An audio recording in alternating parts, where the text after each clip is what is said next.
Yep.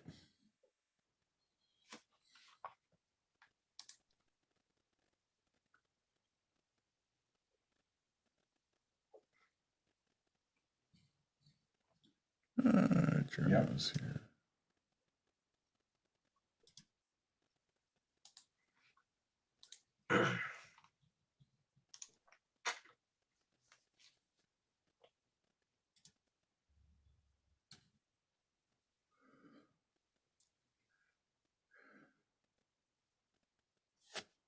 Good morning, Gemma.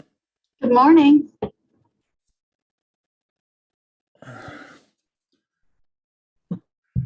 Everybody's coming in late today. Hard day to get started with the rainy weather. Anybody else that wants to join the panel, please raise your Zoom hand and I will bring you in. We're going to get started real quick here.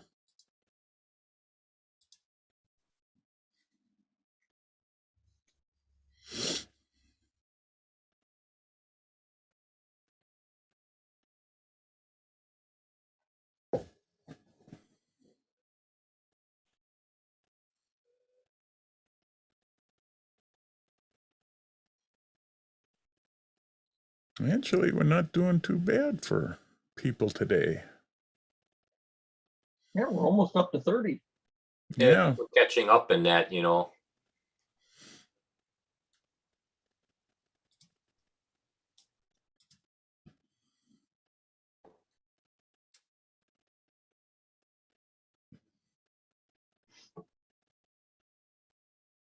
Anyone else that would like to share their knowledge, come on aboard on the panel. Just raise your Zoom hand. Otherwise, we're going to get started here.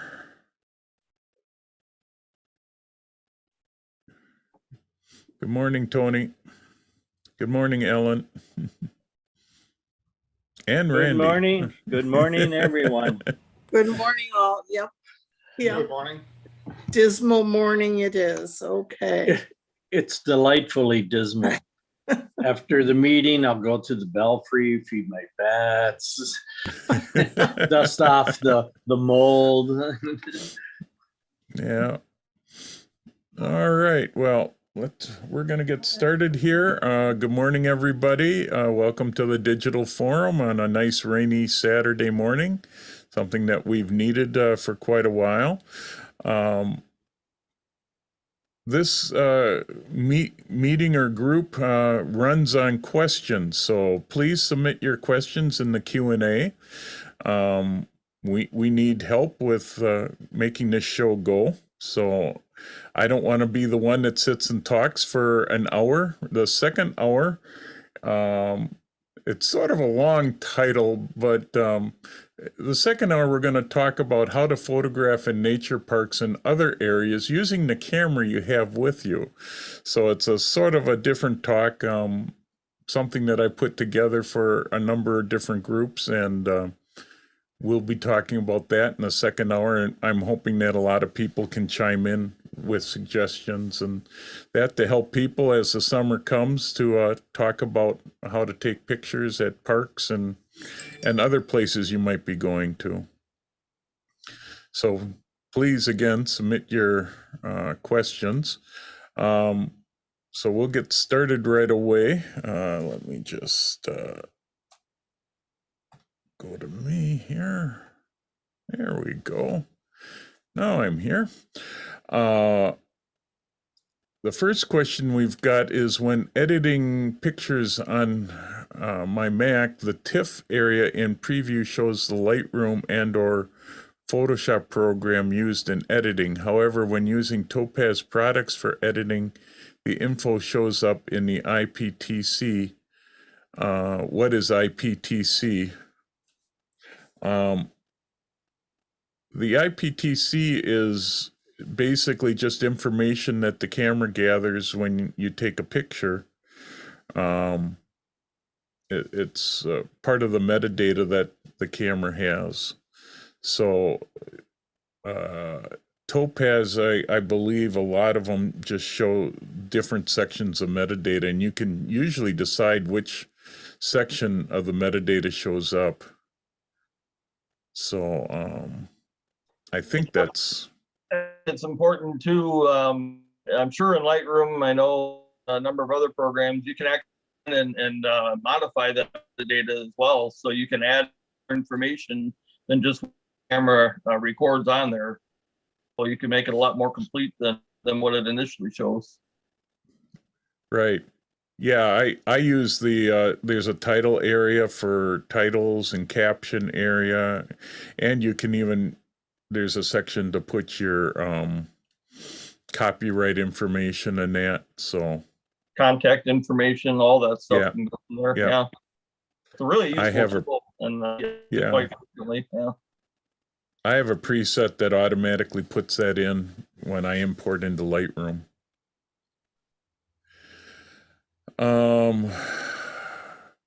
Well, IPTC is part of the EXIF data, Peter. There's actually all sorts of data in there. I'm just pulling up, I should have just pulled up Lightroom.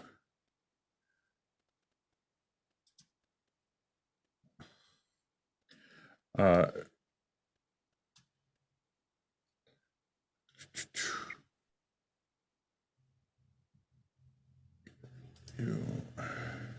can see.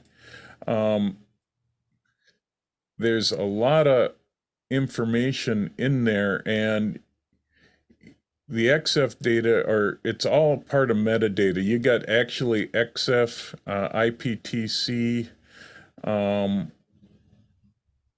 and both of those have a lot of different sections that you can actually put data in.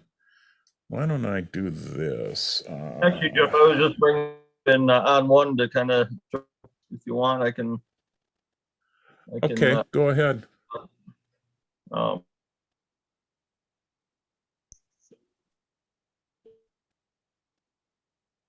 Move this out of the way. So you can over on the right side of my screen, this section here for metadata.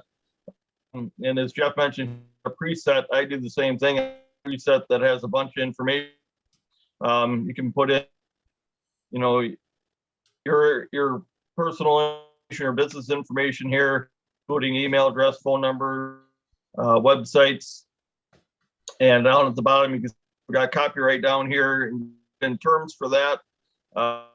You can add keywords with this, and that FX data is a portion of what IPTC data is. So by using just the FX, this is information the camera captures, and then you can go in beyond that, and then all this you can embed this into the file so that when you export a file out, all that information stays right with that file.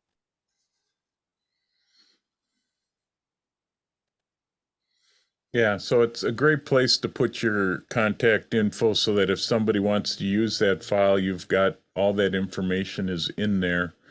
And sometimes other programs will dump stuff into that file quite often.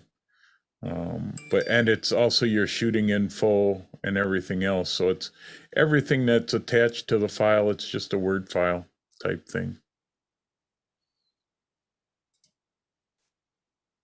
Anybody else have any questions? Gee whiz. This is a quiet group this morning. I have a question about the WACCO competition coming up in September. I have read the new limited open category. Was that correct? And basically you can almost do anything except add like layer other photos onto it, and everything has to be your own. Is that correct? Right. You can't do sky replacements. You can't add stuff from another photo into the original photo. You can only work with the original photo. I figured Jim would raise his hand when it comes to this because he's better at explaining it than I am.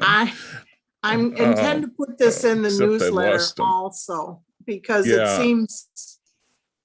it seems good, but it seems like this is a little different than even we've worked with before. Yeah, it's a more limited version. I Of don't the want open? to. Yeah. Hi, Jim. You want to explain it? I think what you did was perfect. It's basically you can do what you wish to your photo as long as you don't add things to it from other sources. That's the easiest way, I think, to explain that. Yeah. Okay, So, yeah, you can't add really stuff. It's just limited to working with that photo, cleaning it up. You can still clean it up and do things like that. But you can't add elements that weren't originally in that photo. That's what the regular open category is going to be about. And even the open category in the WACCO competition now does have a limit in that you have all parts of that image must be your own. So if you do a sky replacement in open, it's got to be your own sky, not the sky that comes with the programs. And basically any part of the image in the open has to be your own or something that you created. So you can create it using plugins to create objects and that in regular open. Limited open, you're just a little more limited to what you can do. And also we changed or refined the definition in nature a little bit more, just to make it easier to understand what you can and can't do in nature. So that all went out in the last Digital Forum newsletter, and it will work for the fall and the spring competition. And after we see how well it works, then we will make all those rules permanent. And if it doesn't work, we may make changes to it. So, okay. I have a Nikon question. Sure. Go ahead, Brian. Yeah, I saw got an email about a new software update for the Z series cameras. Could somebody highlight what those are for Nikon folks? Yeah, I just saw it. I haven't had a chance to check into it to look. I thought it was more for the Z6 than the brand new cameras. I don't know if I can get to that very quick. Let me, oh, yeah. Yeah, that's right. I got that running. Just a second here. Let me take a peek. All I have to do is find a web browser that will work.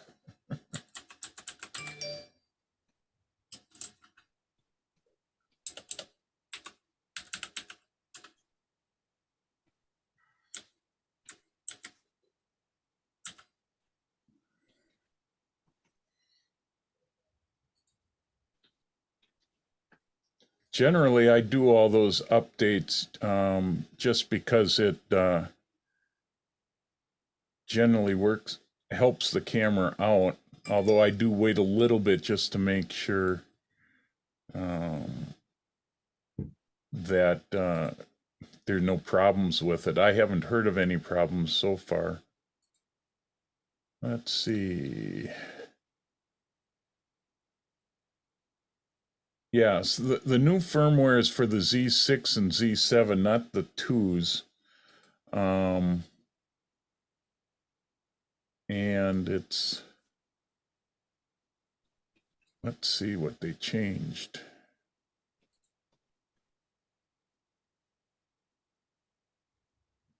And it really is a minor change. It just updated. There were amplified sounds generated by the aperture mechanism when zooming, or focus rings were rotated on certain F-mount lenses connected to the FTZ mount adapter. So it's just fixing a small problem. So if you're not using the Z6 or Z7, but using the new stuff, it's not even going to matter. I have a Z6, so, okay. Yeah. Yeah, so I would probably do it. It's just going to fix a few little things. Okay. I'm going to have to do it on my Z6, but I didn't want to do it while I knew I had a Zoom meeting coming up, since I use the Z6 for my camera, for my webcam, my inexpensive webcam. We got a question from Ron Wolfel. New to Lightroom Classic, I tag most of my pictures when I open single pics, a group of people, and show tags. A lot are overlapping. There must be a way to move tags so they don't overlap. I'm trying to think what would be overlapping in tags. Because I got my Lightroom open.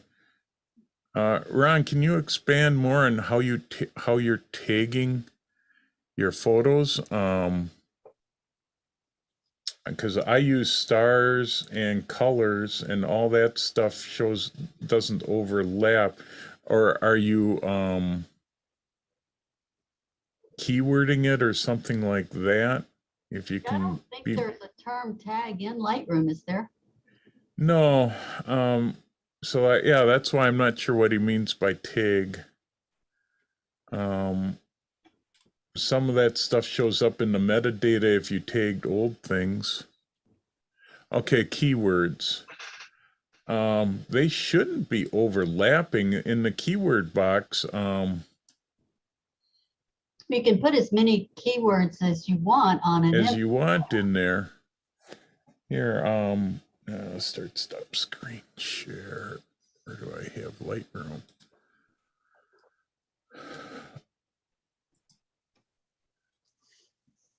So here's my Lightroom with keywording, and all you need to do, well, you can enter your keywords here, and you can, or that's for searching.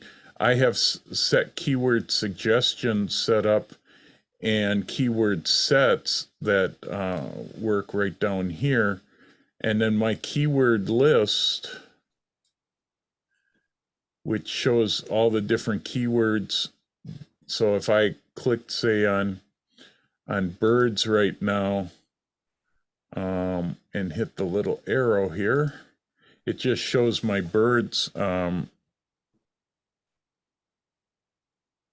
It's on the picture. Well, it doesn't show keywords on your picture that I know of.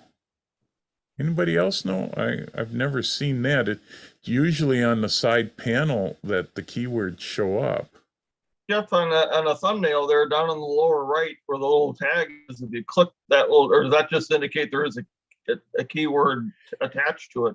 If you click on that, does it actually show the keyword there? No, it's you got your stars, you're rotating. This shows that it was edited. Right, but if you click on that, does it actually show you keywords there? Well, it shows the key. It shows the keywords off on the side here. Okay.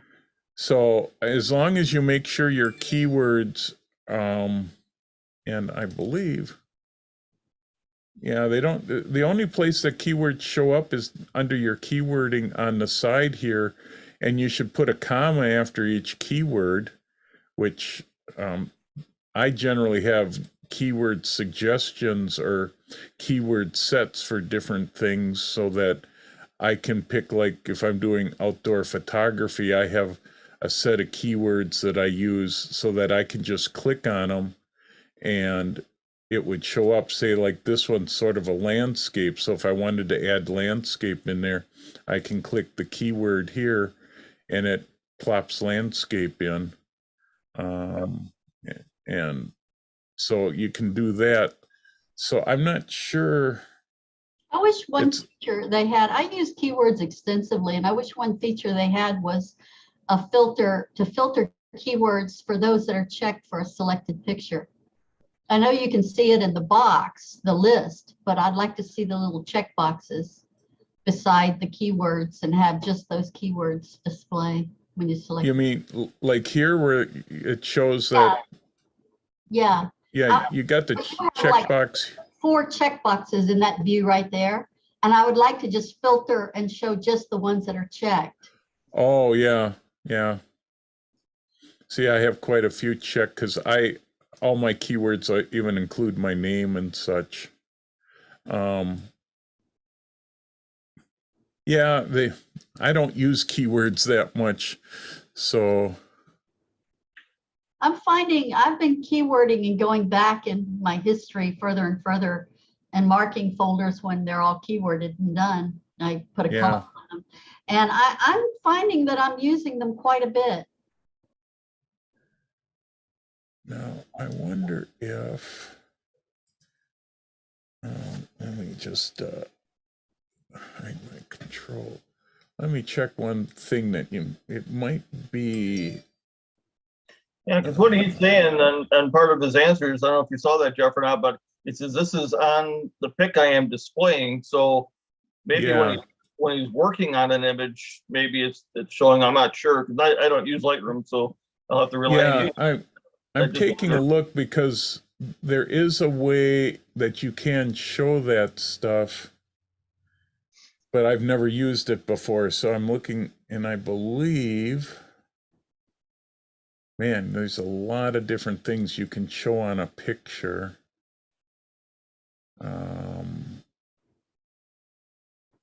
But I'm not actually seeing keywords. So I'm not sure.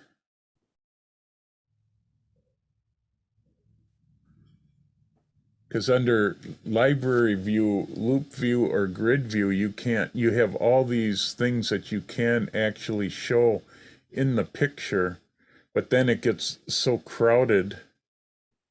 But I don't see keywords as some tags. Base name, folder. I use it under Lightroom Find. It puts the find and you can specify what you're looking for. And under Right. text, you can select keywords. I don't see a find on your view and the library view. So I'm not. I mean, there are a couple things you can do, like common attributes, which then gets you, it's unflagged, it's rated 4 stars, and there's no label on it, but nothing with keywords. So I guess I'm not quite in pics of people the keywords show. What does he mean by overlapping? Yeah. Maybe we got to promote him so he can talk a little bit and describe it a little bit more in depth, Jeff. Yeah, Ron, would you be willing, if we promote you to a panelist, maybe you can explain it better? Raise your hand so I can find you. By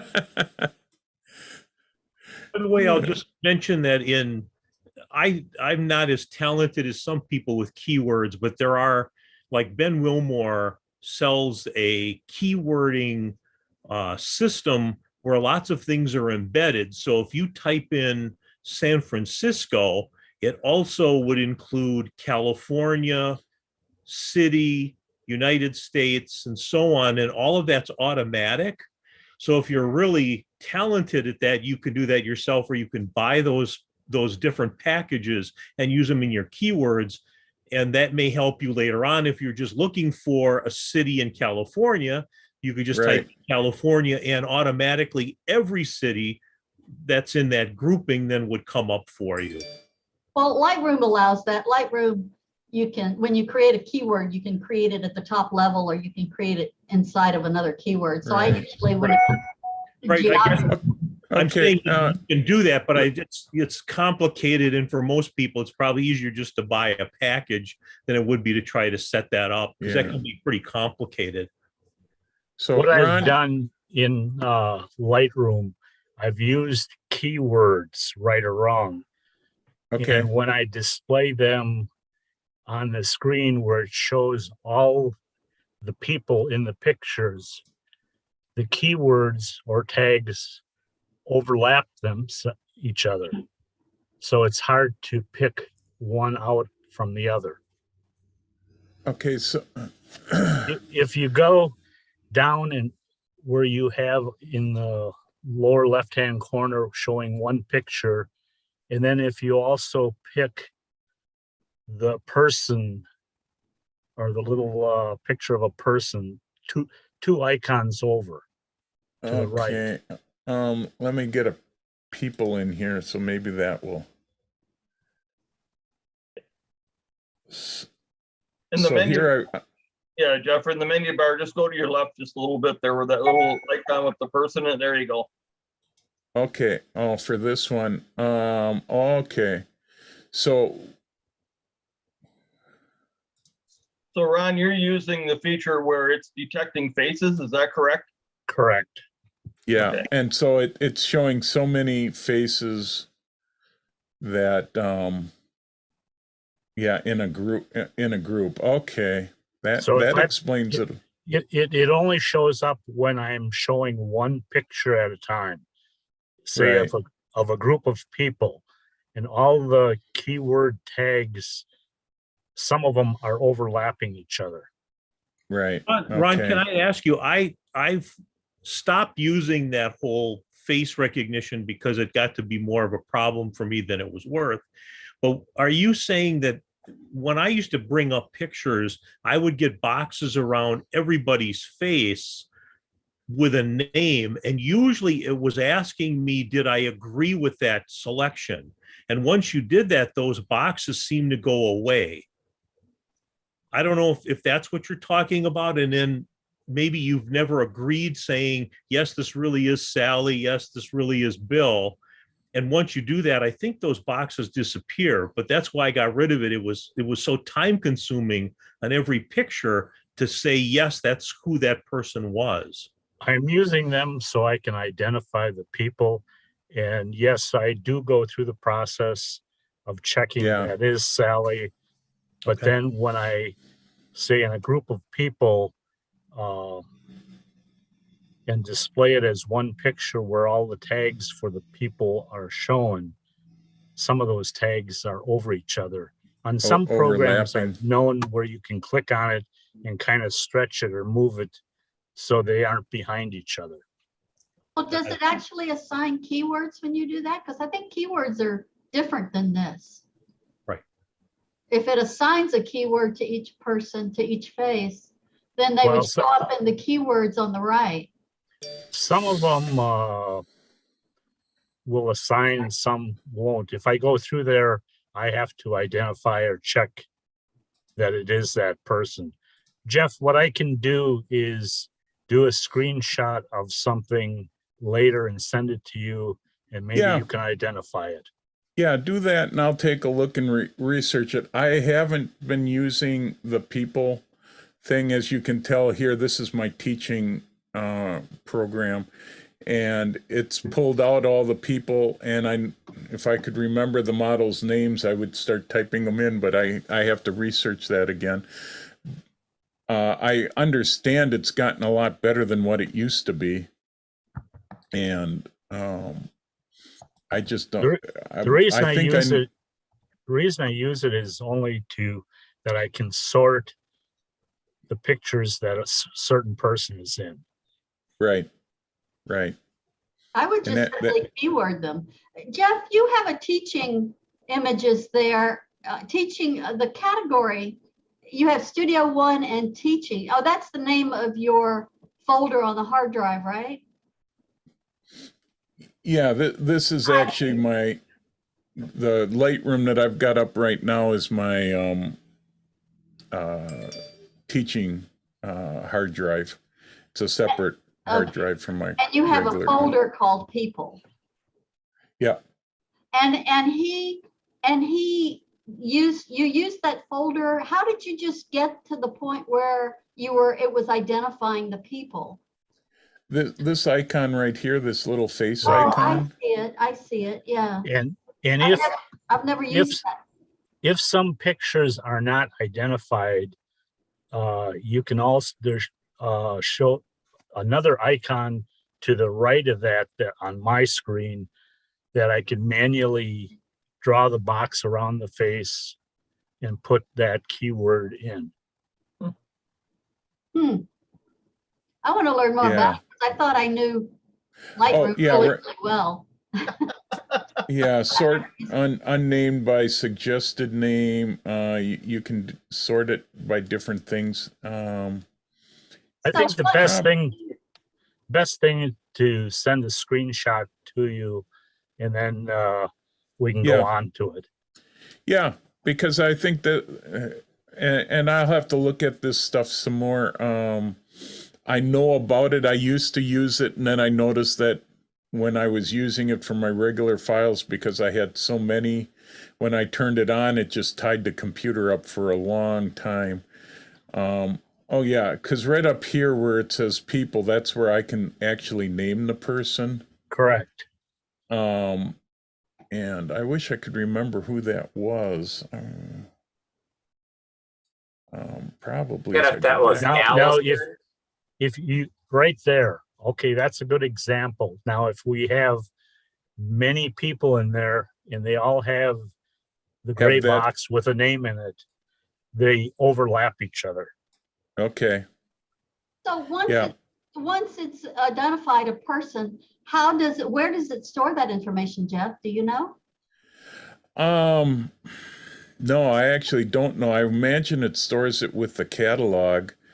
Yeah, but he was using keywords, and so I was wondering if it actually put Well, it wouldn't surprise me. That's what I'm trying to look in my keywords to see if I've got her name, because a lot of times when we were doing this, I there was a would Jennifer. put her name in.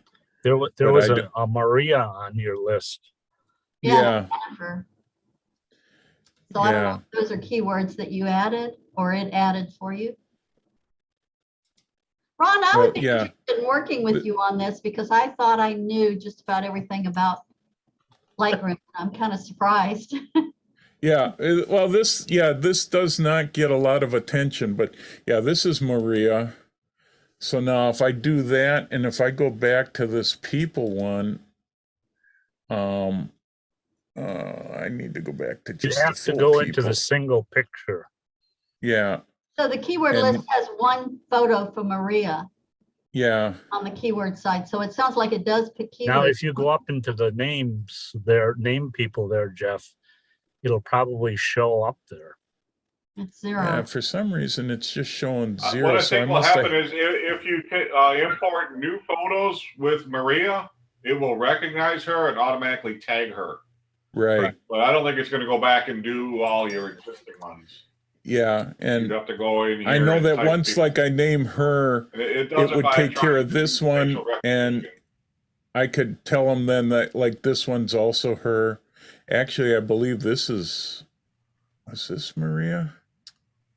Man, I have to go back to the original model shoot to take a look. I was pretty poor.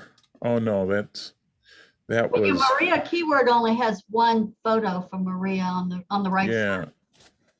But Yeah, like the more times you tag a person, the better it gets.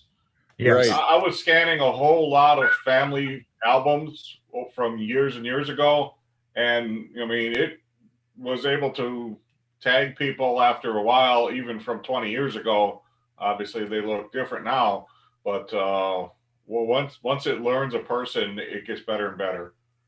Yeah, I used to use it for my family stuff, and it actually got pretty good at figuring out people from being young to older.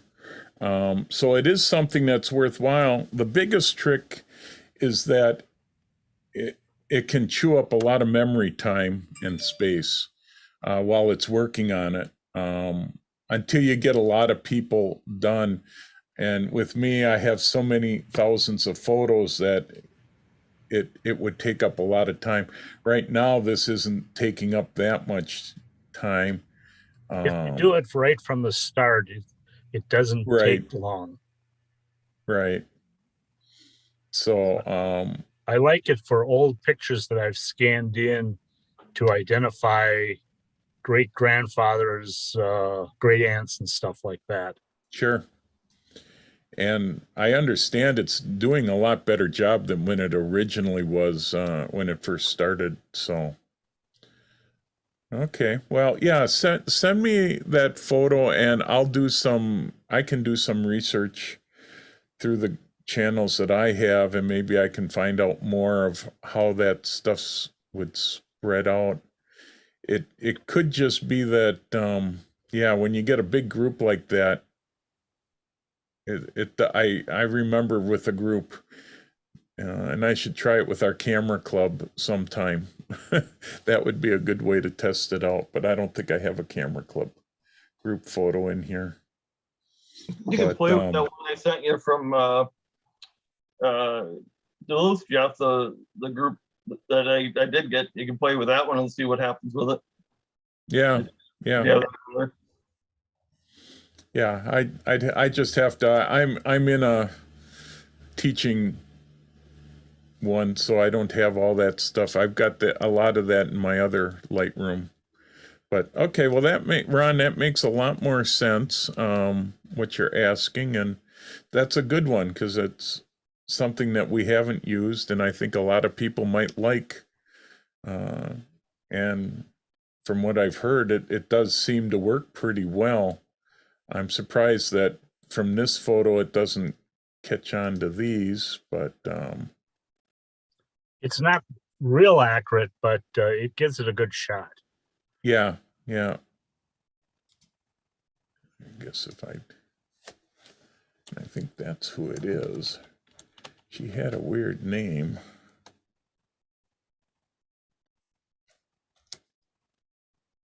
I'll just say I shut mine off for the same reason you did, Jeff. It was eating up a lot of computer time because I would give my wife's name and then all of a sudden it would go back into the thousands of pictures that I have trying to identify a similar person. And boy, that was just too time consuming. So I turned it off. Yeah, It it is. started. Yeah. It is after you have gone through and checked them that it is that person. It doesn't go back there anymore. Right. But if you have a lot of photos, that does take days for you to check off. Yes, this is my wife. This one's my wife. This one's my wife. This one is not my wife. And kind of what I see Jeff has up there now, where it's showing a bunch of pictures and then it will say, is this the same person? Is this not the same person? And that takes a fair amount of time. Yeah, and that's what I ran into because in my personal, I have something like 10,000 personal files with a lot of different people in, and it was just cranking away and making my Lightroom run too slow. What I needed to do is get through it all, and I think then it works fine. But yeah, it's that initial startup, and it may be something I've been thinking about turning it back on because it would be nice to have some of that working right, and I heard it was better. But yeah, let me do some research on it, Ron. Send me a photo so I get a good idea. Send me a screenshot, and I've got a couple sources that I can check and see what they have to say with that. So it's okay. Thanks, yeah, guys. if we find out it works well, I think a lot of us may turn it back on. You just have to let it go for a while. Well, if you're new to it, it isn't so bad. Yeah. If you're just starting out, it's not that bad. But like I said, for me, I've got something like 10,000 images with people in it. And that would be, it really slowed the computer down for a while as it was going through it all. Thank you. Sure, no problem. Let's see here. I have a quick Photoshop question that Sure. that's been bugging me about Photoshop, that maybe somebody can have an idea. I've Googled it and I haven't found an answer, but my clone stamp takes a long time for me to select the source. When I hit my Alt key, I think it's Option on Mac, and I click on the spot, it clones that spot, and I have to count to 5. I hold my Alt key down, and I have to count to 5 to click to define the source. And I'm not sure why it's so slow, but when I'm working really fast, I usually end up putting a clone spot not where I want it. And I was wondering if anybody else has had that problem, and if it's a problem with my graphics card. I wonder if it isn't, though, because I've had a similar problem using Luminar 4, where that'll happen, where it just seems like it's taking quite a while to render the information it needs. And you're right, if you're in a hurry, you kind of end up with a spot somewhere else you didn't want it. How much RAM do you have? Oh, I have quite a lot. I don't recall. Okay. Because that, if your image, with the images getting larger, and RAM not keeping up, you can run out of RAM space, and that timing could be that it's going to the scratch disk. I have for 32 gigabytes on my computer. Oh, yeah, that should really be enough. And I was looking to see how much I've got set. That's under performance, right? And Yeah. job.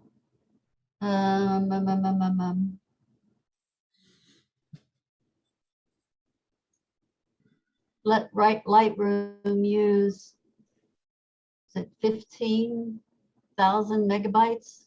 So Yeah, that's 15 gigabytes. yeah. Yeah. So that's half your RAM's going to Lightroom, the other half is probably, or another third of it's going to Photoshop. But that can be the other thing. If it keeps happening, one thing you can try, have you shut off Photoshop and turn it back on? Oh, and yeah. that hasn't fixed it. Yeah. The other would be to try reinstalling Photoshop. Maybe there's a bug in it. You need to just go to the Creative Cloud, uninstall it, and then just reinstall Photoshop. Won't that take all my filters off though? It shouldn't, as long as when you uninstall it, you don't uninstall the preferences. It should then, since you're just uninstalling and reinstalling it, most of that stuff should stay in place. Most of the time, I should say. Sometimes it doesn't, but a lot of times reinstalling that program can fix it. But it sounds like a memory issue of some sort, because it shouldn't take that long. I've been working with really big photos, and I get it right away. Okay. The other thing that you might look at is how much available space you have on your hard drive. Because if it's fairly full, you're going to have delays and things opening, closing, selections, and all that. Yeah, I have shouldn't be a problem. That's I have that on my, I have my caches on my main C drive, which is an SSD drive, and it's a terabyte, and it's only half full, so that shouldn't be a problem. Okay. Yeah.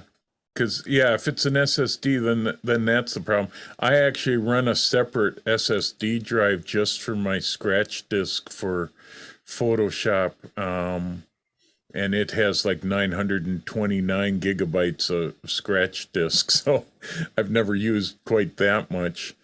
But that would be the other thing that I would do, is to make sure you have a big enough scratch disk so that if you do run out of RAM, it would be able to go to that.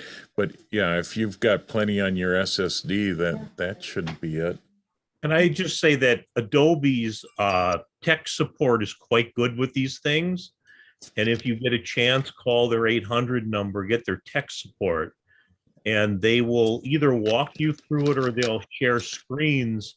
They'll see what you're doing, and they sometimes can fix it. They can also answer those questions about reinstalling and what you'll lose or not lose. Yeah. Because I don't know, those files are like your preferences, your brushes, all that are stored in separate files. But I don't know if you do a complete reinstall, if that would wipe out those. So I would definitely check with the Adobe people, but they're quite good. Jim, can Yeah. you also export those out separately and bring them back in after the reinstall? My guess would be yes, because if all those separate folders are there, the only problem is that you have to remember where all those folders are. And there's about, well, I don't know, 10 Lots. different 15. Yeah, I was going to say 10 or 15 different folders that you really wouldn't want to lose. Well, what I end up doing is I have a special place that I keep all the additional like brushes and different presets and stuff for Photoshop in a spot that's easy for me to get at. And so when I do create new brushes, it goes into that folder, and that way I know exactly where to get to it, and I can re-add it to Photoshop. So you don't have to use those buried ones. You can actually, I actually keep it with the Photoshop program in a folder that's just extras, and because that's where they used to keep it, and that's a nice easy way to find them. Because if I get rid of Photoshop, then I just have to re-add those specific brushes on, and it can be in anywhere. Because when you add them in, it just asks what folder are they in. Yeah, but I would worry about things like actions would be another folder. There's a whole series of them that I know these things go to. Right. So that's what I'd be nervous about, what you would lose if you did a complete reinstall. But again, the Adobe people are quite good. You can ask. Yeah. That's a free service. They'll do that with you. Yeah, and actually in the Photoshop folder system for Adobe, there is a preset folder with all the presets in it. There's a plugin folder with filters, the generator, and import export stuff. And all I ended up doing was I must have in my older version, 2020, right? Yeah, my older version, I dump like my actions. I have a special set of actions that I use, and I keep that in a separate spot right where the Photoshop programs are, so that I can find that stuff easier and quicker than trying to delve into where Adobe hides all those things. So I just create a set of folders with all that stuff in it. Since I jump around a lot of times, and my problem is I jump between computers, and I needed it in multiple computers. So I think I also keep a set in Dropbox just in case I need it, because then I can get it from any computer. Okay. Oh, and just Roger Krills had mentioned that in the facial recognition, you can just drag the identifier over the identified name. So that's also a good tip with that. So, any other questions? Okay, well, I've got one that I'm trying to work out. I'm actually looking for suggestions for WACCO's spring seminar. Excuse me. And we're trying to come up with, we're going to be doing the spring seminar virtually again, just because there's too many unknowns on how we're going to be able to do a seminar. So we're not going to do an in-person one. It's still going to be virtual. Plus, it lets us bring people in from farther away to it. I'm thinking of a different type of format where if I had a speaker come in and actually give us his seminar as a video that everybody could watch, that ahead of time they could watch it, and then we would basically do a 1 hour or so just question and answer with the photographer. Would something like that be interesting to everybody, or is everybody more interested in having a photographer just sit up there and talk and give a presentation, and then like 20 minutes of question and answer at the end? It's a little different idea, because this way you could actually watch the photographer's talk that he would just give to us, that you could download and watch at your own speed, rewatch it if you needed to, and then make a list of questions, and then submit questions that the photographer could answer, and spend more of the seminar just answering questions. What does everybody think of that idea? I like the idea of seeing it in advance. That way I can kind of digest it at my own speed. And then as questions that you say come up, look at it, go on and, see what he has to say afterwards. Especially being newer to photography. Sure. Yeah, and I I like- think I would make it more of a meeting and not a webinar where people couldn't ask questions, or we might do it as a webinar where you could just submit the questions in the Q&A. I think there's With the something. moderator doing it. Yeah, I think there's something to be said though for being able to ask some questions live, because just like one of the earlier questions today, about keywords, it was, well, don't quite understand it. So the person asking the question, was asked to clarify it, and then it began to make sense. So Yeah. to have some interaction has value, as opposed to just a blind Q&A question. Right.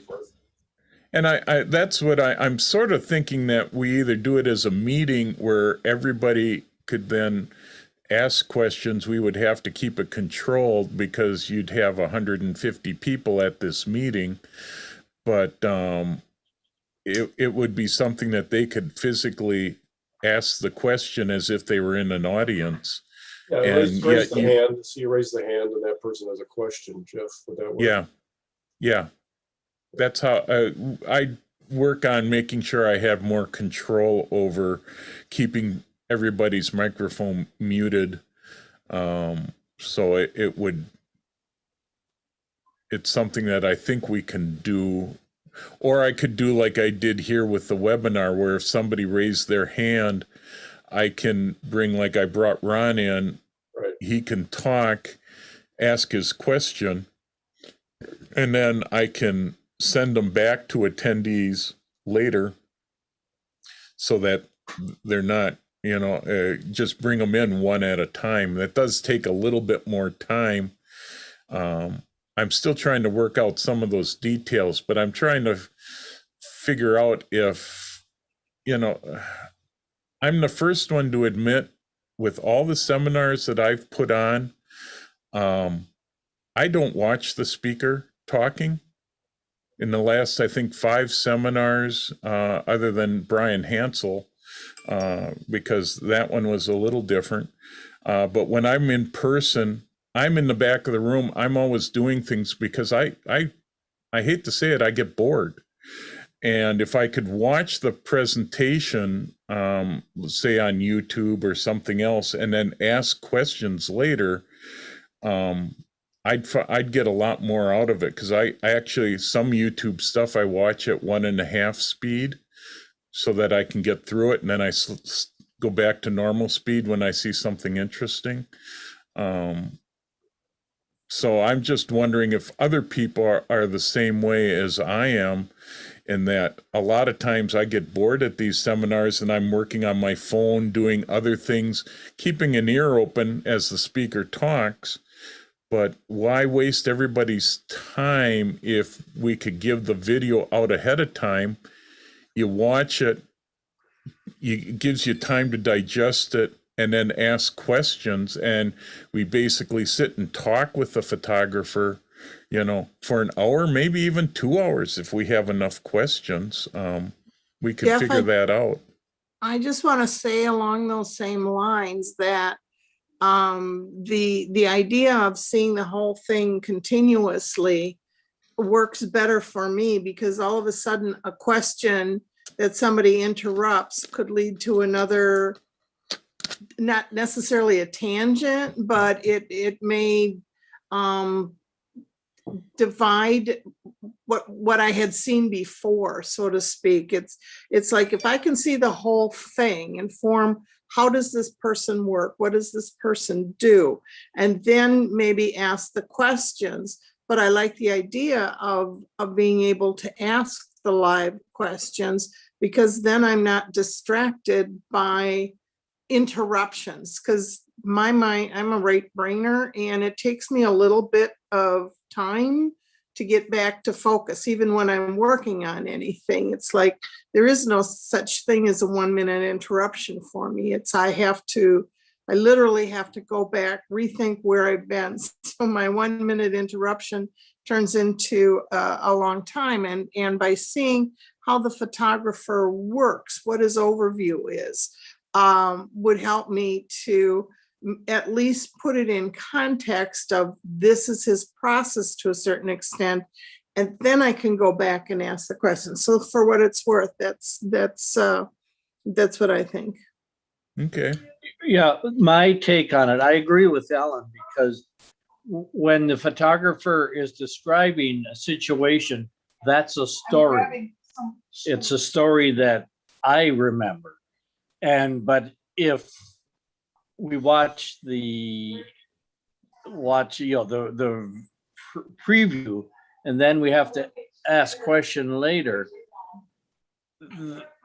he doesn't remember, he may not remember the story and how he got there, or it breaks it up.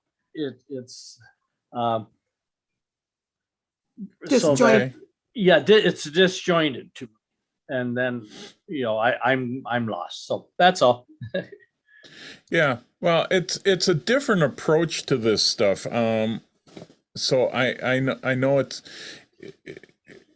it's certainly different. Ken and I have been arguing about this for a while, because I've had this idea for about 6 months, mainly from a group that I listen to every morning that are media professionals that are doing programs and seminars like this all the time. And the one guy that leads this is his approach, is that his mind works he's a little ADD, so he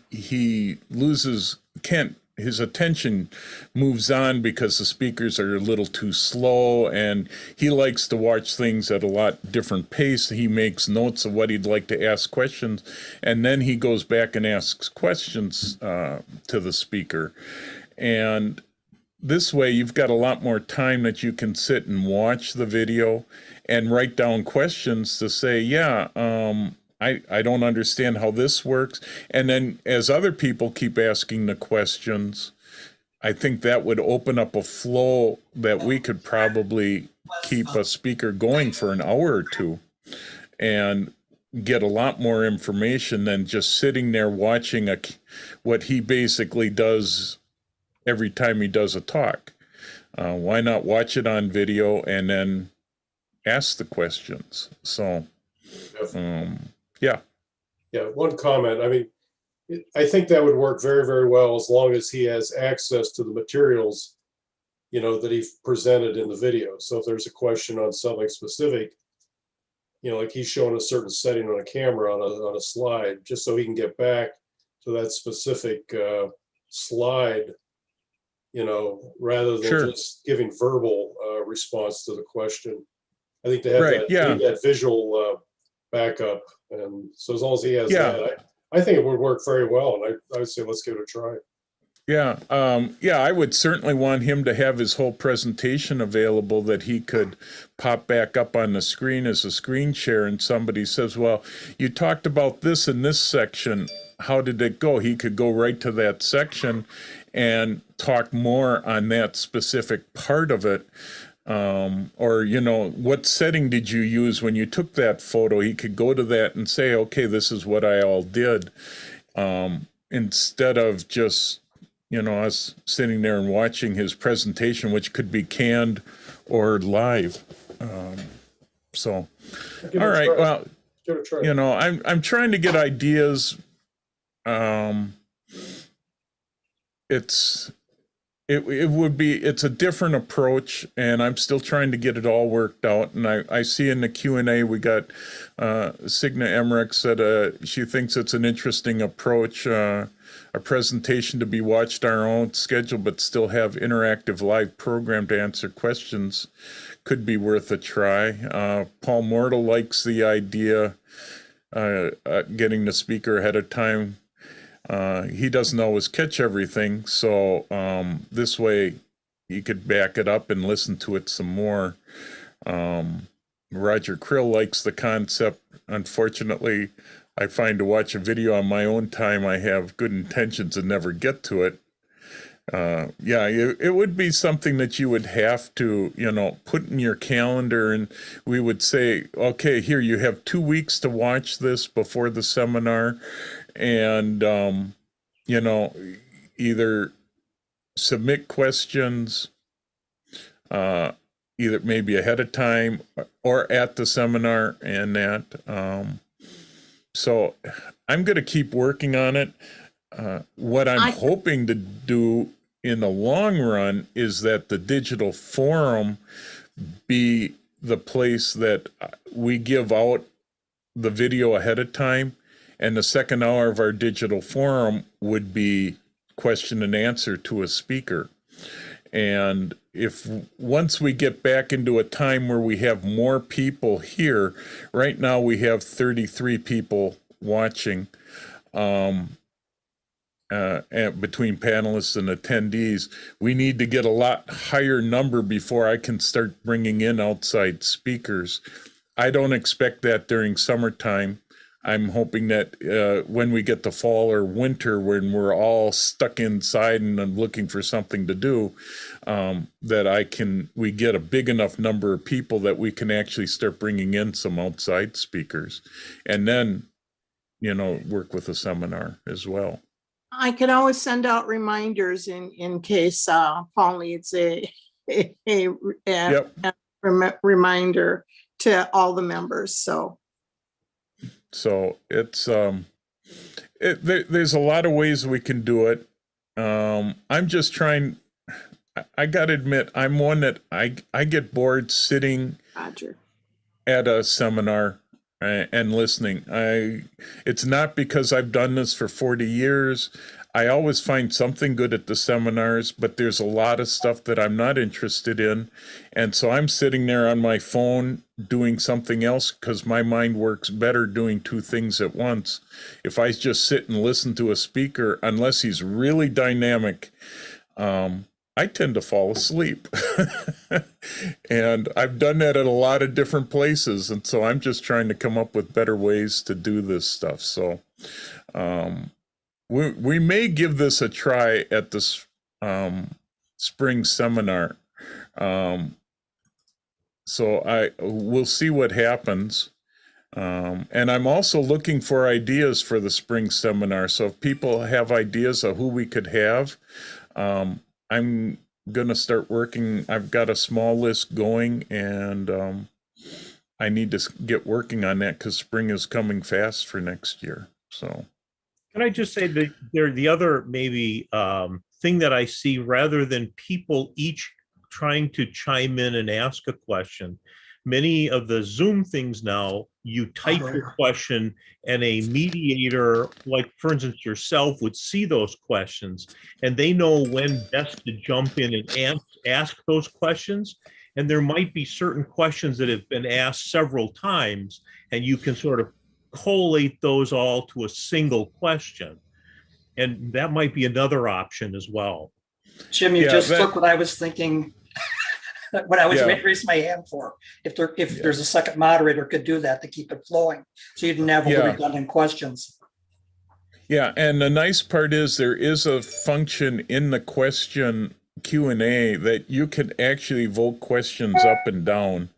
So if you get a bunch of the same type question, or somebody reads an attendee is reading the question, they can vote it up and say, yeah, I agree, I've got this same question, and they can click on it. I don't think I have that turned on right now, and I have to, let's see.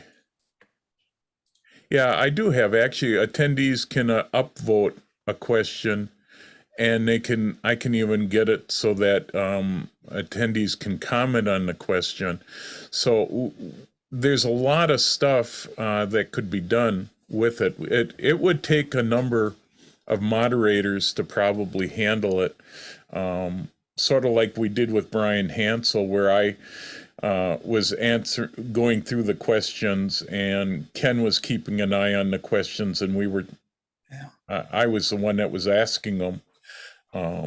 And we would get that all worked out. But Can I say that also there are presenters who many times don't necessarily want a question at a certain point because they know they're about to cover it in detail coming up, but they would prefer not to do it at that point. And I've seen some speakers are smart enough to know that there's a question coming up, and they'll say, I'm not going to talk about this right now, but I will cover this in just a minute. I just saw somebody do that when they were talking about different kinds of filters and that kind of thing.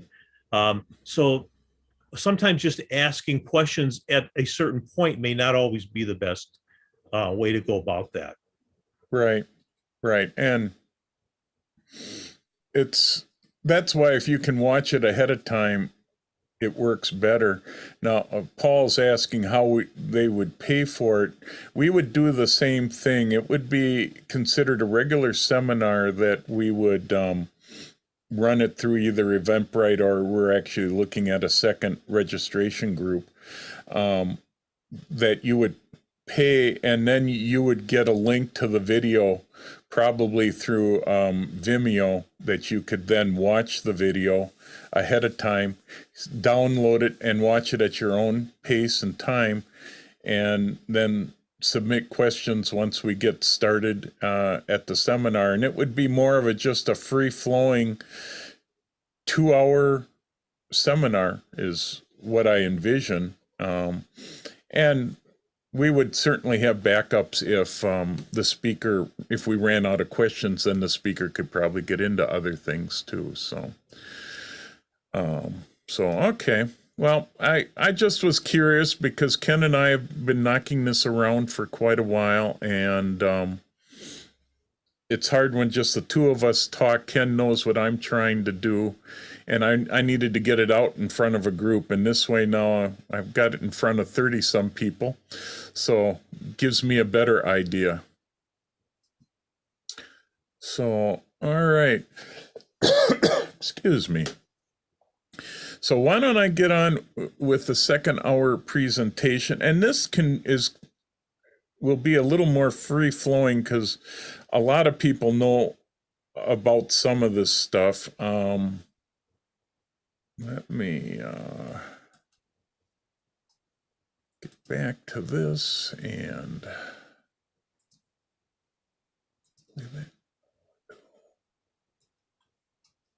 come on.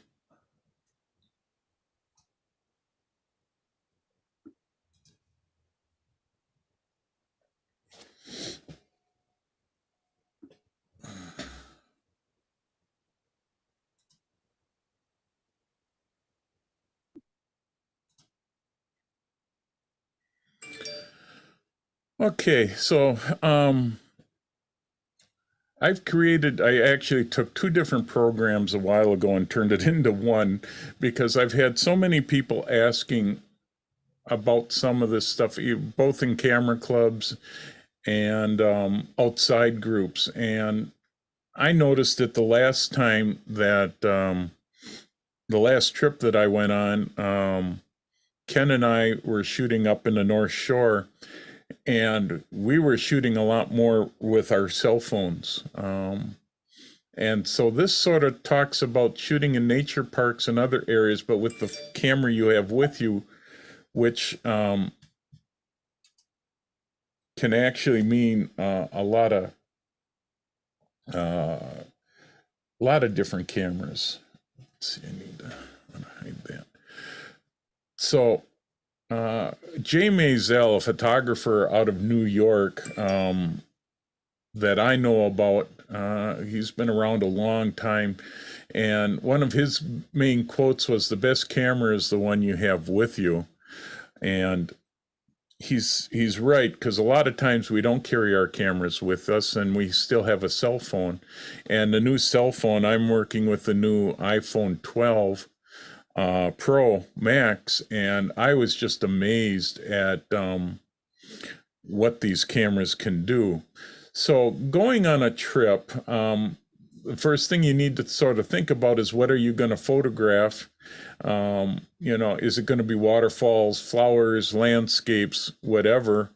And then the next thing you need to do is figure out how you're getting there, by car or plane. Ken and Brian both know how much equipment we take when I go by car. And sometimes there's barely enough room for Brian in the car when there's three of us. Ken and I had my truck really full. But camera equipment that you can use for taking trips anywhere, a lot of people are using DSLRs. I'm slowly switching from that to the mirrorless camera. I still carry a point and shoot in my car all the time, and I'm using a lot more my iPhone.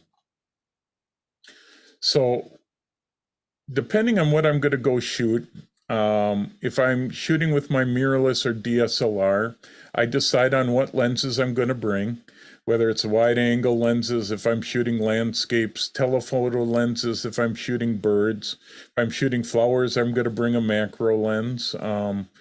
Flash, memory cards. God, I bring tons of memory cards and a ton of batteries. With the DSLR, of course, and I'm going to go through this a little quick because everybody pretty much knows you're looking right through the lens, but you've got to look through the mirror.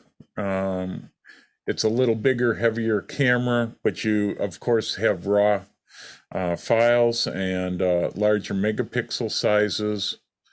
The mirrorless camera is great because you're now looking and seeing exactly what the sensor sees. I really was happy shooting with mirrorless on my last trip. It cut down on the weight. The lenses are lighter, they're sharper.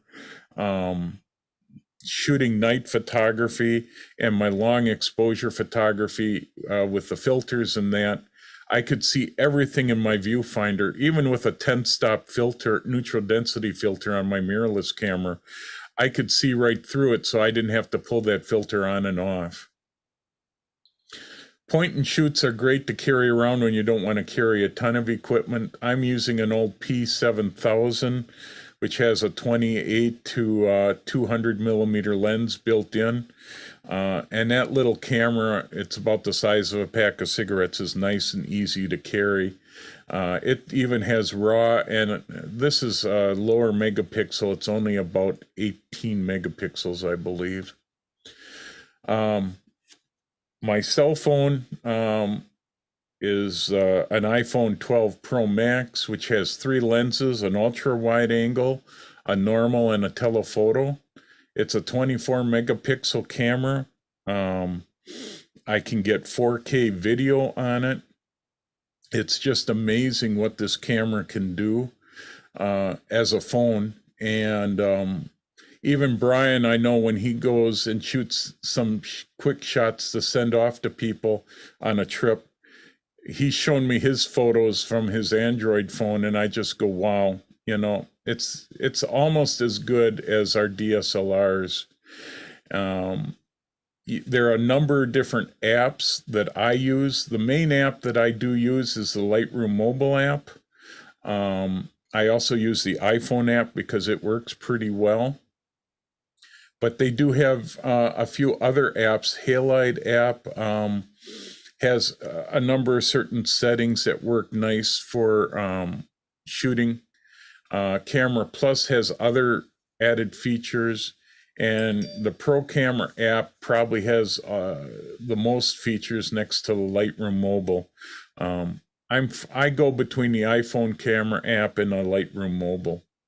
The Lightroom Mobile is nice because you can actually, work on your photo after you've taken it, and all of them work in RAW. For the Android phones, I know you have the Lightroom Mobile app is available. A couple other apps that I work with, or I know about, I haven't worked with them, is a Better Camera app, the Camera FV5, Camera MX, and DSLR Camera Pro. I don't know, does anybody with Android use something else that I should add to my list? Because I think probably a lot of times it's the apps right in the camera are probably as good, or the Lightroom Mobile app. If you're doing Lightroom Mobile, the Lightroom app works really nice. Other things that you should consider having, especially when you're traveling, of course, is a tripod. And then you do need, it works out pretty nice if you have a holder for your iPhone. This one clamps right to a table or a bench or anything. It's got a little spring clamp here. This one I like because it can hold the phone. You can rotate it both ways. And this is an Arca Swiss mount, so it will attach to any of my standard tripods. I use this when I'm doing time lapse with my iPhone. While I'm shooting other stuff with my other cameras, I can set up my iPhone to just do time lapse photos. So that way you can clamp your phone or any camera. You can get different clamps. But I use all the Arca Swiss type. My main tripod's a Really Right Stuff. If you're going to hand hold, keep your elbows in, as they say. And if people have questions or comments, please, especially from the panel, unless I put you guys all to sleep. Filters that I bring with me are polarizing and neutral density. I use more neutral density than I do polarizing when I'm traveling, because I like the long exposures when I'm doing waterfalls or any kind of water stuff. I like the water flowing smoothly. So I use a 6-stop and a 10-stop neutral density filter, and I'm looking to get, my next one's going to be a 15-stop. I also use a cable release, which also has a built-in intervalometer, so that I can do time lapse with my cameras. So I've got filters, the intervalometer. I keep a cleaning rig because I'm near waterfalls where I have to wipe down the lens because the filter can get water spots on it. And Ken had one where we were at one waterfall. He had so much on it that it ruined just about all his photos. So from then on, he's been using a cloth to keep the front of the lens dry. And of course, you need your tripod. I also carry a lot more stuff. That group of bags down at the bottom right-hand corner is about what I carry when I go on in a car. Actually, I think I probably have added 2 more bags to that mess. If I'm traveling on a plane, I just carry this setup here. It's a roller bag with my computer bag on top, so that I've got everything with me. I do use a GPS that's on top of my cameras. I am trying to find a better one than the ones that I have talked about in the past. Nikon made the nicest one, but they don't make them anymore.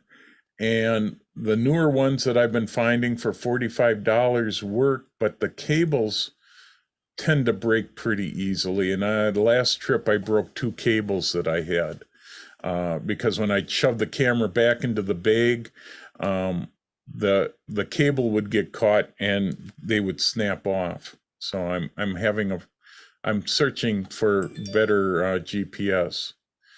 When I'm traveling by car, I bring water along.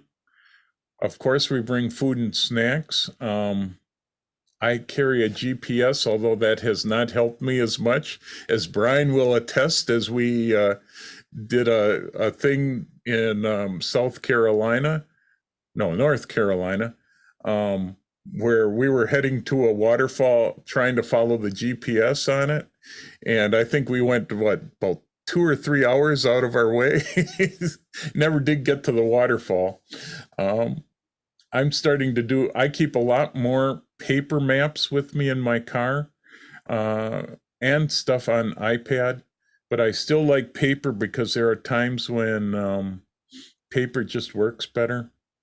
I always bring flashlights, first aid kit, and we found on one trip that having toilet paper with you is really handy if you're out in some bad spots where you either can't find a portalet or it's a portalet that isn't serviced very often. It's really nice to have your own toilet paper with you, just in case. So we do a lot of research when we go on a trip. I go to the National Parks website if I'm going to a national park. I go and Google the area. I also use Google Earth, and then I have a ton of travel books that I keep on hand for research. I use USGA maps a lot, especially for keeping track of roads and different spots that I want to go in. I've got the paper map book for each state from, what is it, Delamara something? Delamara. They're great books. They're about 100 pages long, break it down into 30-minute segments, and have a lot of small roads. Paper, the only bad part is they don't get updated as often. I use a lot of iPhone apps. Sunseeker for me is a big one. The Photographer's Ephemeris we use for figuring out where the light's going to hit and how the shadows might be. It's also a great one for the Milky Way, figuring out where the Milky Way will be. I also use planets, and I've got one app for weather radio, so I know about storms coming. Sometimes you're out in the middle of nowhere. It's nice to know when storms hit. When we get to where we're going, generally we're in parks, so we talk to the park rangers first to figure out, what areas are good to photograph in. I always ask, where is the least visited area? Because I hate going to the same spot where hundreds of people are. Which waterfalls are better at that time, what wildflowers are blooming, or what birds are around. When Ken and I go to Seney, we check that out to see what birds are in the different ponds. When I'm at the Smoky Mountains, I check out what wildflowers are blooming and such. A few tips. Everybody should know this by now. Hold the camera steady, keep your arms in, or use a tripod. Watch for bright areas or dark areas that could screw up your exposure, and use raw capture. The other is to always watch your background. I do border patrol a lot. Taking photos, best time is sunrise, which is a killer time for me to get up and shoot till about 10 o'clock. I'm a sunset guy myself. 4 p.m. till after sunset works the best. This is a sunrise shot that was out of a hotel as we were heading up north. So sometimes you can get some good stuff. This is a sunrise up near Seney. It's a lake that I can't remember which one, but we had a full moon at that time and nice fog. And as it gets later in the day, the fog starts to disappear, and a lot of times you get blue skies. I love rainy weather or foggy weather. Then afternoon is the next best time, 4 p.m. till sunset. And we go way past sunset a lot of times. Golden hour where the sun can light up the clouds from behind at night always gets you, pretty shots.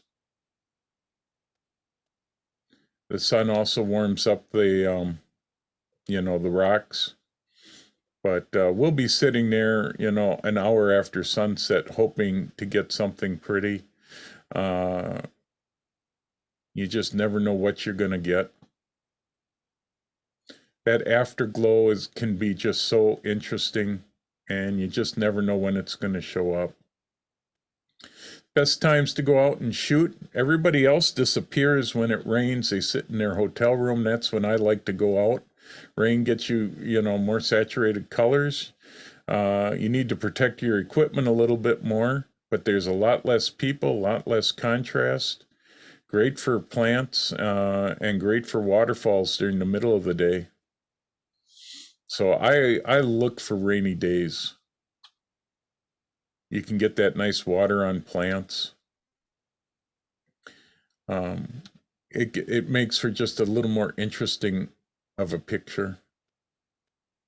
This is Smoky Mountains in Cades Cove. They got a nice area pasture for horses. This was a sunset shot that Ken and I ended up doing, and we thought, oh, it's going to be a lousy morning. Not sunset, sunrise, and it was going to be a lousy morning for shooting because it was way overcast. We got to Split Rock, and the waves were blowing. Wind was blowing the waves up nice and big. We were getting nice beams of light through the clouds, and we almost slept in on this. So we learned you go no matter what. If you go out to shoot, the worst time to shoot is from 10 o'clock till 4, although I get forced a lot of times to shoot between 10 and 4 because Ken wants to shoot certain things in the morning, and then I get my stuff during the middle of the day.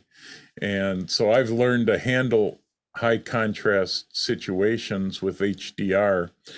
But Ken and I are slowly shifting more to from 10 o'clock till 4, we're researching different spots to shoot. So the poorest time to shoot is from 10 to 4. Your light is harsh. You get deep shadows. It can work if you've got a lot of shady areas, but waterfalls get so spotted with bright light and dark that it really doesn't work that well. High dynamic range can help.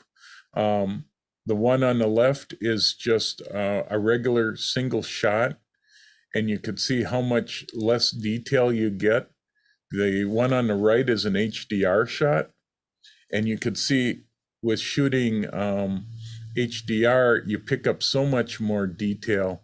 You can see inside the building. Now, this is a 2-stop bracket, so it's 2 stops over, 2 stops under, and then a normal. So in midday, we're starting to take more breaks, or we review images, or we travel to the next location, or we're scouting out possible locations for shooting at night. Just looking to see where we're at here. Rule of thirds, I don't follow that completely, but it can work. The moon is in one of the third spots, both above in the sky and in the reflection. It's not always good to split the scene right in the middle like this, but for this one, it sort of works with the reflection being so perfect. Here, the rainbow falls into the rule of thirds on the 2 corners in the upper third. And I try to keep the horizon a little bit lower. Same here, the wave sort of is close to that third spot. Leading lines is always nice to do. A road works good, so does a pathway. Or a river. I love the rivers down in Great Smoky Mountains. Now, shooting waterfalls and cascades, which is what I like to do the most of, I use slow shutter speeds to soften the water, or we look for reflections in the pools. This is Thousand Drips in the Smoky Mountains off a Cascade Road, and you've got some nice lighted area. You can tell this is more during the middle of the day so that you get a lot of hot spots, which can sometimes add to the photo. Laurel Falls is a nice easy walk in the Smoky Mountains, but with a long shutter speed, this is about 10 seconds to get that nice silky look. Another waterfall in the Smokies, or actually it's just a cascade, along Roaring Fork. The long exposure, probably about 10 or 15 seconds. Algier Falls in the Smokies. This one's a 1.5 mile hike up a steep trail to get to. I haven't done this one in years. It can be really small or it can be really running. Bond Falls in fall is one of Ken's favorites. Reflections in a river, especially during fall, you can get nice golden color reflections from the leaves, but you really need a bright sunny day for that reflections to show up. And you got to find that right angle. Sometimes you got to get it a little lower, but it works real nice to get, you know, the reflections going.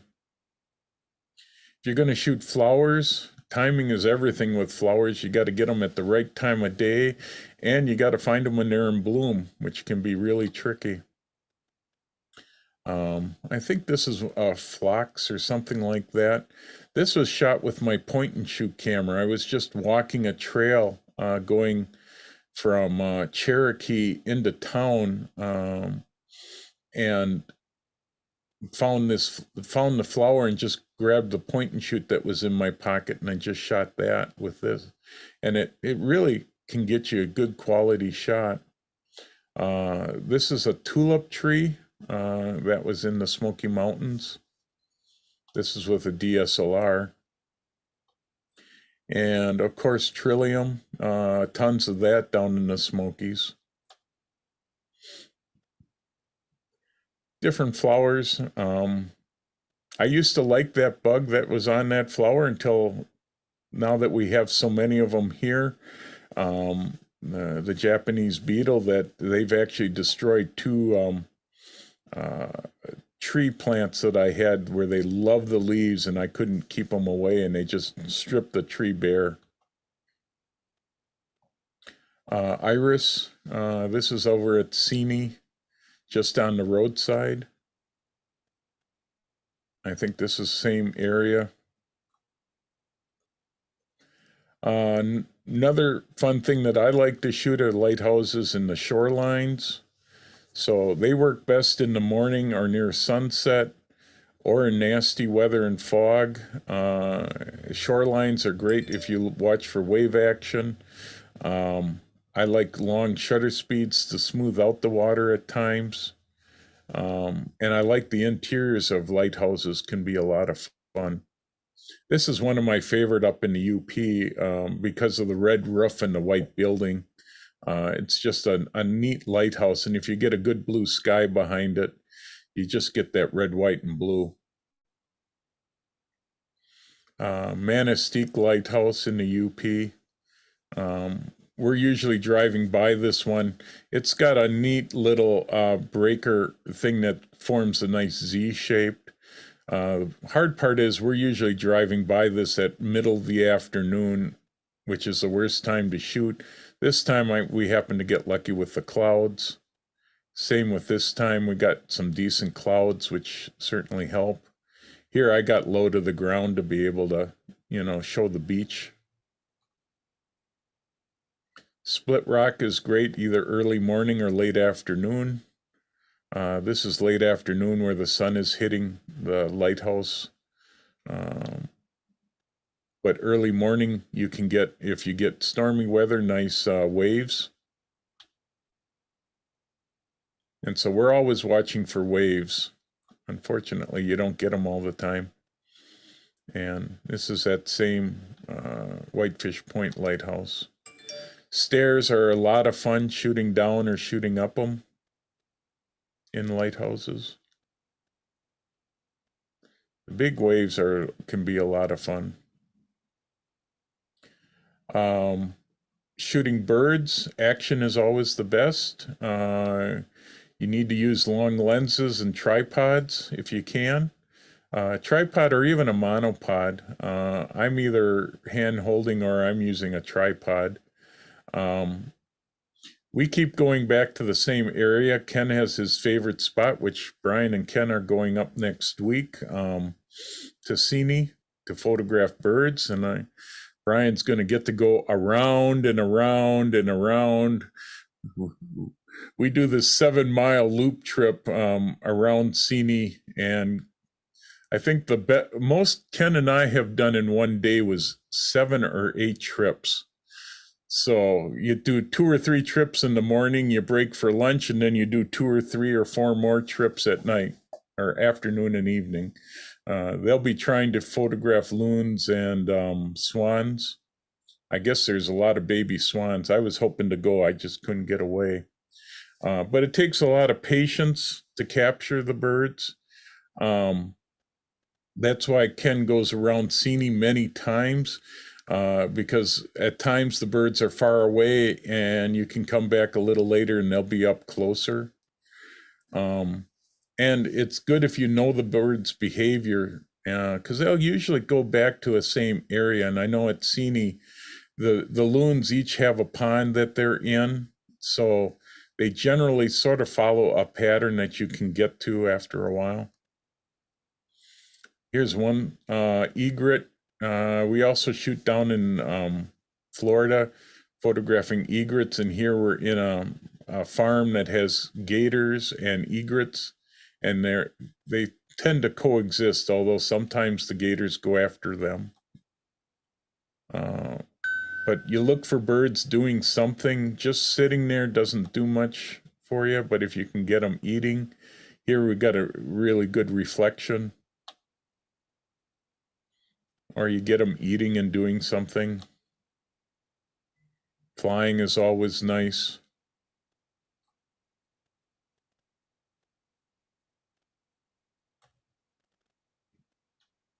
And looking for babies. I wish I had my camera this morning. We had a turkey in the front yard with 4 babies walking alongside.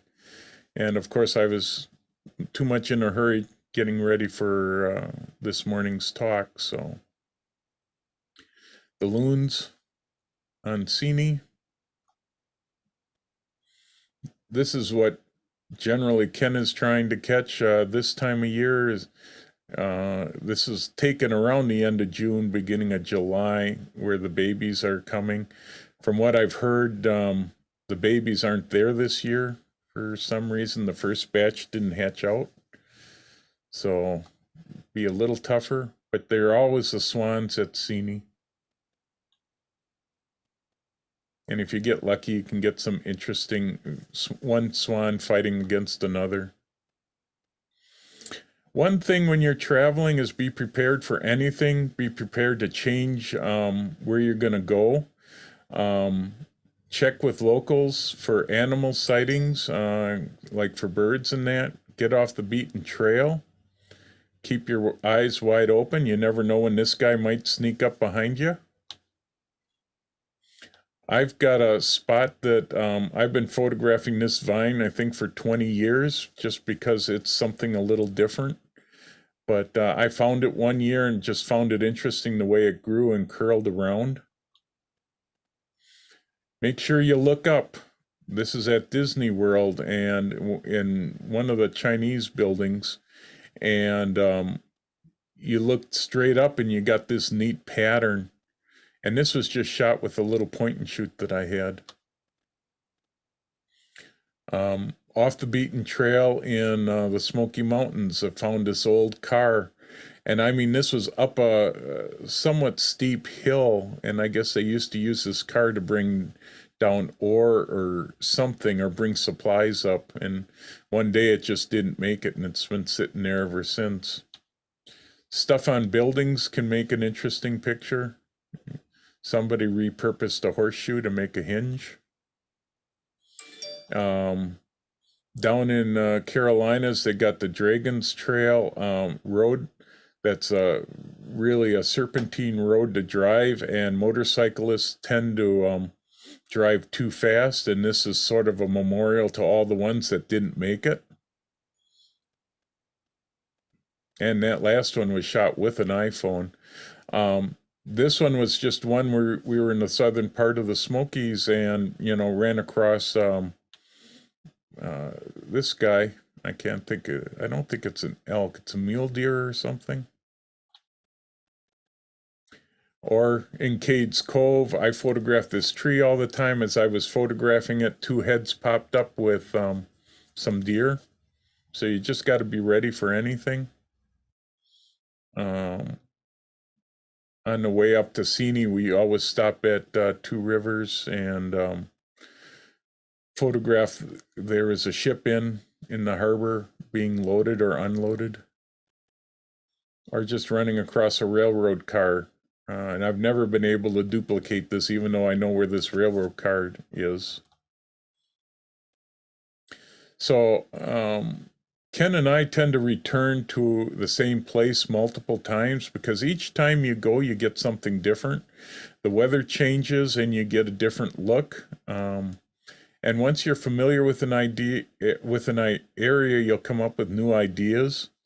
And I bring a lot of different lenses along, because you never know, what you might want to try doing. And if you get familiar with an area, you run out of the normal stuff and you start trying to think of new things. I go here and I shoot this place all the time, and I don't know if people notice it, but you can see this looks like a human head in the ground. You got the eyes, the nose, and the mouth. I've come here and I've had artists sitting down here sketching this little hill or mountain. Gotten a lot of interesting shots with it, and I just find it interesting. Middle of I was at a seminar with Joe McNally and Vincent Versace, and they're all photographing models in an opposite area, and I saw this sun poke through these clouds and give an interesting look. Or horses near the Baraboo area. You just got to be ready for anything. We were just taking, I think this was a little boat cruise that we were on, and saw the egrets or herons. And you just never know what you might come across. Pretty sunsets. So, finishing up here with processing your images. Of course, a lot of us are using Lightroom or Photoshop. Marty, I know, uses Lumiere and On1. There's a lot of different ones out there. These are the ones that I think most of us are familiar with. And end on something from Ansel Adams: you don't make a photograph just with a camera, you bring to the act of photography all the pictures you have seen, the books you have read, the music you have heard, and the people you have loved. Ansel did a lot of interesting photos. I'm always happy looking at his stuff and following a lot of what he did. He was probably the major guy that does more manipulation of photos than anybody I know of. And that was when things were the hard way, with a dark room and paper. So I don't know. Anybody have any questions? I hope this didn't bore everybody. I thought we were doing too many Photoshop, Lightroom stuff for second hours, and I thought, let's try a little bit of a variety of things.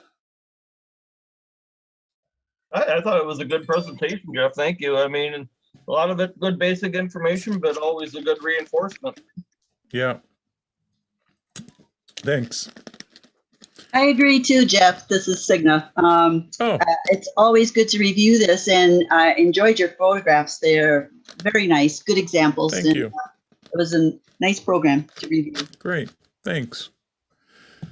A Well- good refresher for me getting ready for a trip, so. thank you. Yeah. Especially, you know, guys the one thing is always looking for something different, you know, in the same place. Yeah. And trying to find something different. That's the challenge, you know, and. Yeah, and with you guys up at Munising, there's a lot of different things. So, but I know Ken's going to be going around Sini a lot. I get to the point that I think my car knows that route around Sini, that it can drive it by itself. Yeah, yeah. Yeah, Tony, did you have something? Go ahead. Yeah, how do you spell that word that you're that where you? Seney? Yeah, It's Seney National Wildlife, SENEY. SENEY. Okay. National Wildlife Preserve. Why? Where It's- is that?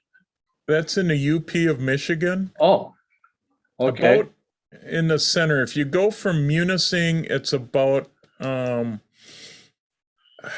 it's a half hour east of Munising, off of 28. Okay. And, Thank you. It's got a lot of nice birds. It's a great one to shoot in spring, late June, and we've gone a number of different times. Even in fall, you can get, there's a lot of interesting birds there, mainly loons. There's a good 6 or 7 loons there. So Okay. it's a good spot for that. And Okay. what's Thank you. cool- What's cool is if you go throughout the year, not always, let's say the same time, let's say July 4th, what's kind of cool, you go fall time, springtime, you get different viewpoints in that. Yep. Yep. So it's we've gone, generally you go right about now for the loon with the babies. And even the swans tend to have some young by now. So that's a good time. And then summertime works for just photographing the birds eating. Fall works nice because then you've got fall color around there, and the weather tends to turn a little nastier too. So, but no, so. Jeff, this is Rich. I got a quick question. Sure, Earlier, go you were ahead. talking about on your camera, the GPS unit. Yeah. What is the advantage over that versus in the camera GPS? Well, none of my cameras have in the camera GPS.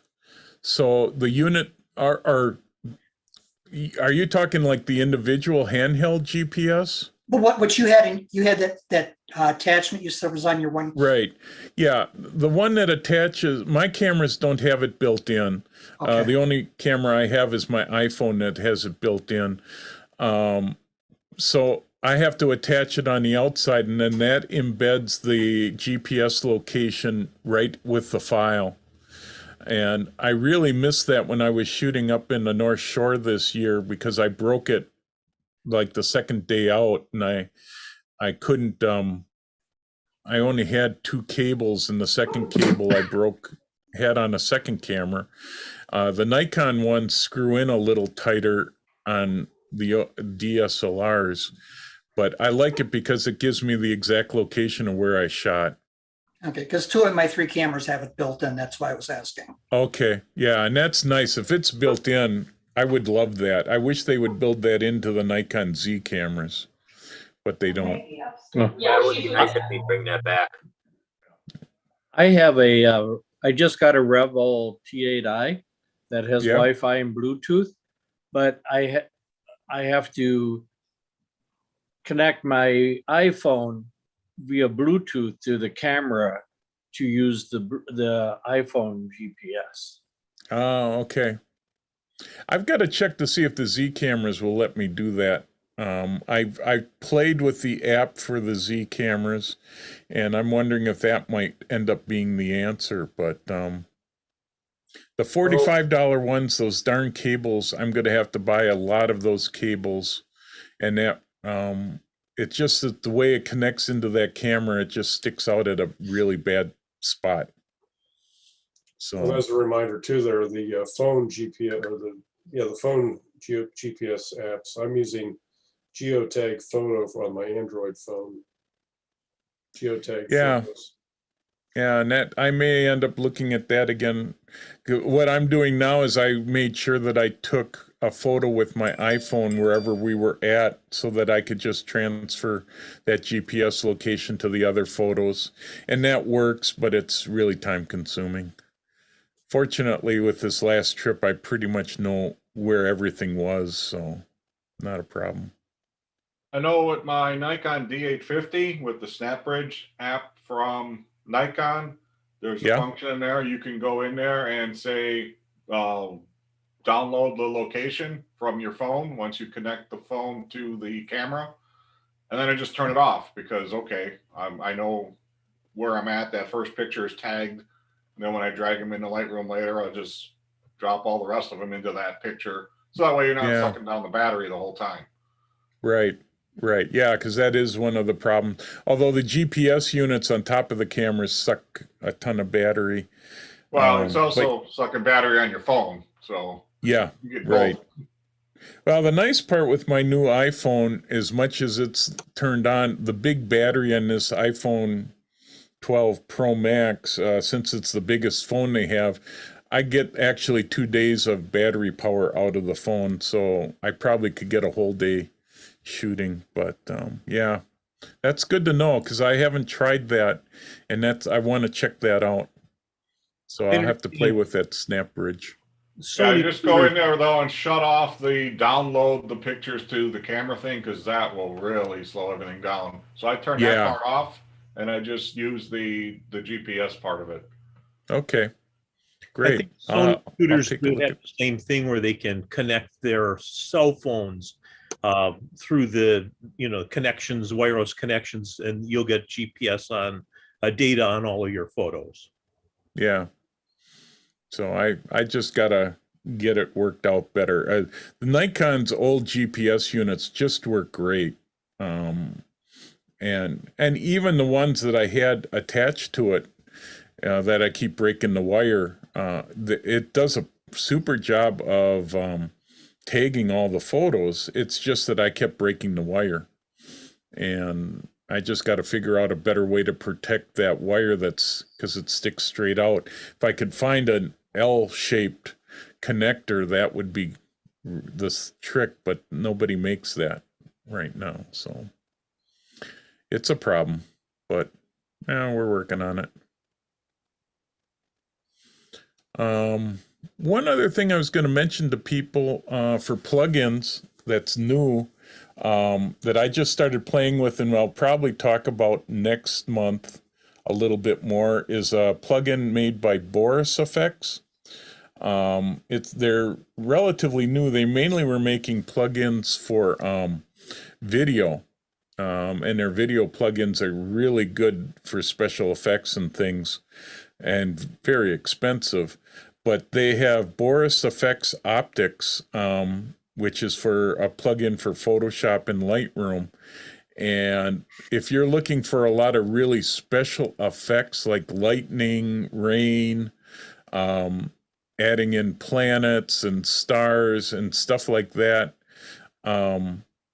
it doesn't work for WACCO competitions too much, but although some of it, if you wanted to create the rain overlays and snow overlays and that, this Boris Effects, it's $100 for the plugin per year, but it really does a nice job with doing special effects, because they're taking the special effects that they used to use for video and turned it into for still photography.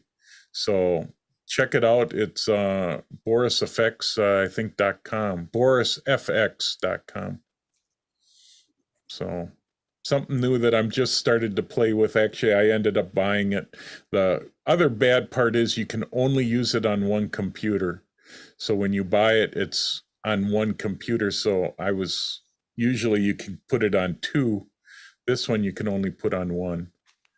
So it's a little frustrating because it's not cheap at $100 per year. But I thought for a year I could try it out and see how much I use it. If I don't, I can cancel the subscription. You can also buy it outright for $150. So, anybody have anything else? We're just about to noon.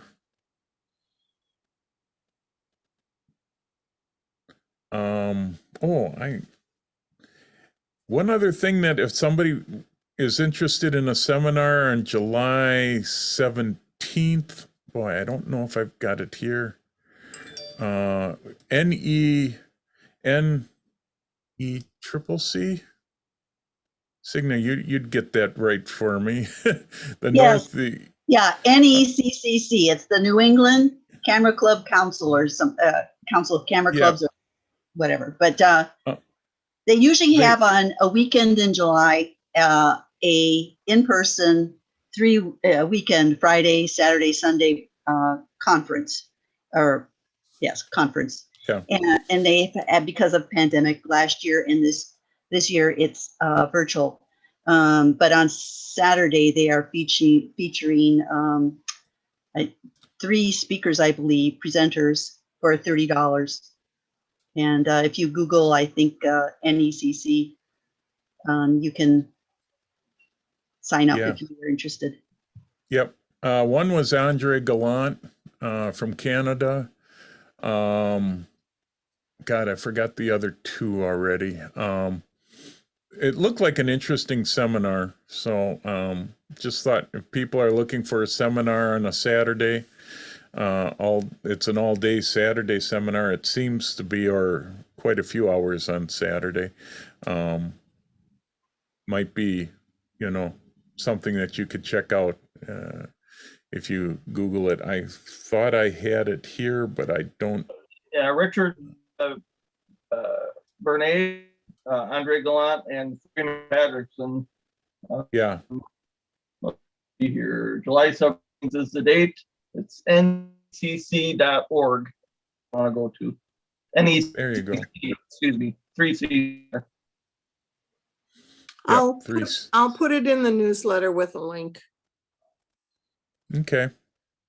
Yeah, because I was going to let our camera club know when we meet, because we're meeting next week.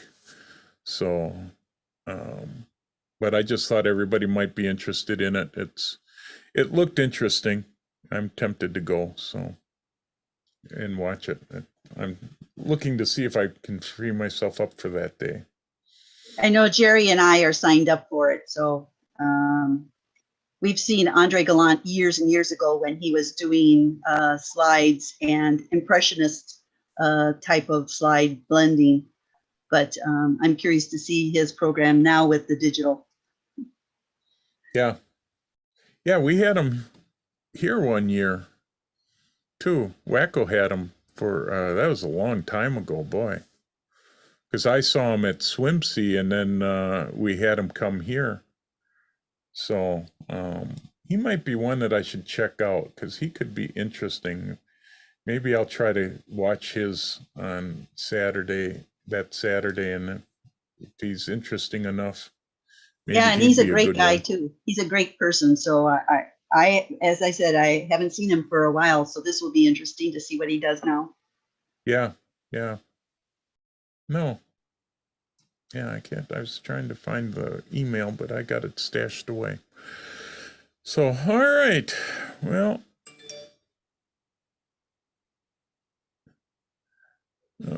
just checking to see if there's any.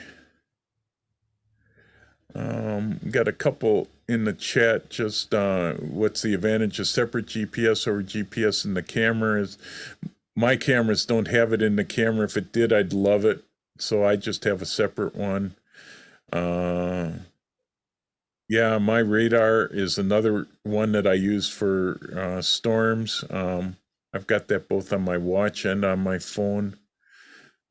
So yeah, there's a lot of good weather programs. I've got 4 different weather programs that I use. One of them that's probably my favorite is Storm Shield. And because they tend to give me the best alerts. The other one that works pretty well is one called Carrot with weather. He's a little snarky. He always has some strange comments with the weather every morning when I start it up. So it's fun. They've I think, yeah, this morning it said Coyote last tried to kill the road runner. Anvil clouds mark the spot where Wild E. Coyote last tried to kill the road runner, is the snarky comment it had this morning. So, but it's pretty good at telling me when it's going to rain and how much and the percentage. But so does Storm Shield. I think you'll find a lot of different ones out there these days that use the same sources, but I keep a lot of weather apps running on my phone just to make sure I know what the weather is. You don't want to get caught in the middle of a bad thunderstorm or a tornado. So, all right. Well, it's noon, so I think we'll call it a day. And thanks everybody for coming. I appreciate it. We actually got more people than I thought we would for a really nice summer day. Although I guess is it still raining out there? No, I got 40% rain right now, so I guess it's a little wet, but we'll take the rain. We need it. Thank you, Jeff. So, good show. Good program. No problem. Thanks everybody. Thank and you. We'll see you next month in July. So have a good July 4th weekend. Hope everybody gets some good fireworks pictures.